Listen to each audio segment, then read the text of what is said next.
Now suddenly we notice that an FCRA bill has been brought in. എന്താണ് FCRA bill അഥവാ foreign contribution regulation act bill?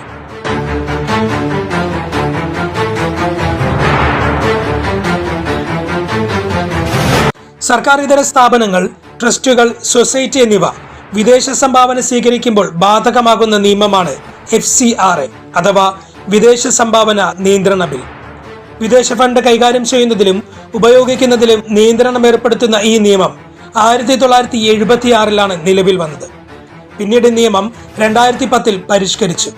വിദേശ സംഭാവനകൾ രാജ്യത്തിന്റെ പരമാധികാരത്തെയും ആഭ്യന്തര സുരക്ഷയെയും ബാധിക്കാതിരിക്കാൻ ഇടപാടുകൾ കർശനമാക്കുകയും നിയന്ത്രണം ഏർപ്പെടുത്തുകയും ചെയ്തു.